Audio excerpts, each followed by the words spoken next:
I've gotten multiple payouts from my funded futures. I'm currently trading on Top Step as well. I'm up on the challenge. This is how I trade. It doesn't use any stop losses, so hold on, I'll explain why. So here's my Top Step account. It's currently up $1,000. I just started it last week. I pretty much profit every single day. This is what I do. I took the short today because of a bias close here on the 4 hour. It closed below there. Obvious fall. I didn't actually trade until we were down here. We made sure that the closes were actually in fact closing below in these zones before taking any shorts. We can go and see the actual trade data performance stats here. I'm sure 56% win rate, not super good for me. Total P&L nearly $1,000, right? We're going up pretty much every single day. You guys can see here, fantastic, right? So we have current trades, you know, here's the profit, right? So I kind of go in and out of trade as I free will. You know, there's no losers really, a couple ones at the start just because I accidentally opened up a trade early, but still ended up the day with $200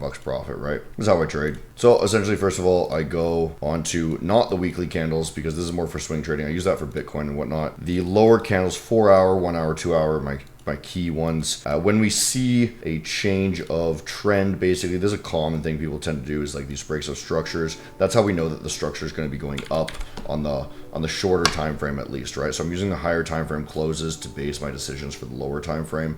This wick over that level was a clear indication that the morning was going to start off of bearish, right? Because it's failing to make a new high. It's attempting to make the high on that, and it's failing to break that level. So we assume the trend is going to go down, right? We can then say, okay, on the open, it really rocketed. There's no trade you can particularly take that makes any sense for there. Let's say that we started getting in down here, right? We then start drawing our levels when that happens, right? So we have our levels here, right? And on the 2 hour, we see in the 2 hour close right there. So I like to use the 2 hour a lot after that close. It was really strong. We also see a level here. There are some zones back this way that we can also kind of say that are a possibility, okay? So there's some zones there. So these are kind of the zones that I wanted to take shorts in the area. Now I don't actually use any levels for entry. I just kind of enter as they enter the zones because I don't know which ones are actually going to enter. So as that was coming up, I took a short here and I took a short here. It then ended there and I closed some of the trade, right? We don't use stop losses, and I'll explain why here, because as I enter here, I don't want to have a stop loss somewhere because I don't know where it's going to end. I don't know if it's going to turn here. I don't know if it's going to turn here. I know a zone. So my no-go zone is up here, right? Because why? Because when I look at this, we can then see that's a giant gap, and I want to make sure that we're closing our trades back within here, right? So I'm shorting that area, and if it does start making closes above here with significance, which basically means that the trend is changed, in fact, up there, or the higher time frames show pressure, right, with wicks, then I'm going to get out of that trade. In this case, I was able to get out of that trade. I was leaving some open so they could run down this way. It never ended up getting down that way. It's perfectly fine because I don't know which levels is it going to hit. I know it's going to hit this level, right? So we can say, hey, where are the levels on the short, the buy side, right?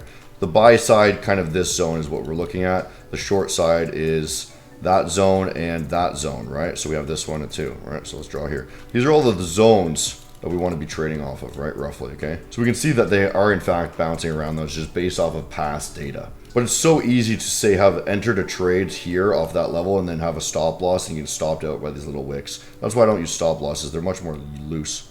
As we come back up, we could potentially short again on that level. I didn't in particular. On the second time, I had closed the trade altogether because I wanted to go on with my day. That's super simple. That's how I trade, guys.